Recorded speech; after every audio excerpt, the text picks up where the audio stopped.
মুষলধারে বৃষ্টি শুরু হলে রাত পোহানোর আগেই বাস্তুচ্যুত মানুষের জীবনে নেমে আসে আর এক চরম দুর্ভোগ। ভূখণ্ডের বিভিন্ন অঞ্চলে হাজার হাজার তাঁবুতে নিরুপায় হয়ে বৃষ্টির পানিতে প্লাবিত হয়েছেন তারা। কোনো কোনো তাঁবুর ভেতরে পানির উচ্চতা 40 সেন্টিমিটার ছাড়িয়ে যাওয়ায় আশ্রয় নেওয়া পরিবারগুলো এখন মানবেতর জীবনযাপন করছে। এই প্রাকৃতিক দুর্যোগ যুদ্ধবিধ্বস্ত গাজা উপত্যকার পরিস্থিতিকে আরও দুর্বিষহ করে তুলেছে।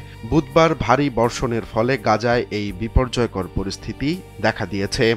আবহাওয়ার পূর্বাভাস অনুযায়ী শুক্রবার পর্যন্ত বৃষ্টিপাত অব্যাহত থাকতে পারে। এর ফলে একটি আসন্ন মানবিক বিপর্যয়ের আশঙ্কা করছেন সিভিল ডিফেন্সের মুখপাত্র মাহমুদ বাসাল। মঙ্গলবার গাজার সরকার পরিচালিত মিডিয়া অফিস পোলার নিম্নচাপের বিষয়ে সতর্ক করে জানিয়েছিলেন যে এই বৃষ্টি লাখ লাখ বাস্তুচ্যুত পরিবারের জন্য বিপদ ডেকে আনবে। মুখপাত্র বাসাল আন্তর্জাতিক সম্প্রদায়কে দ্রুত পদক্ষেপ নেয়ার আহ্বান জানিয়েছেন। তিনি উল্লেখ করেন, গাজার 24 লাখ বাসিন্দার জন্য যে পরিমাণ সাহায্যের প্রয়োজন, বর্তমানে সরবরাহকৃত সাহায্য সামগ্রী তার তুলনায় খুবই অপ্রতুল।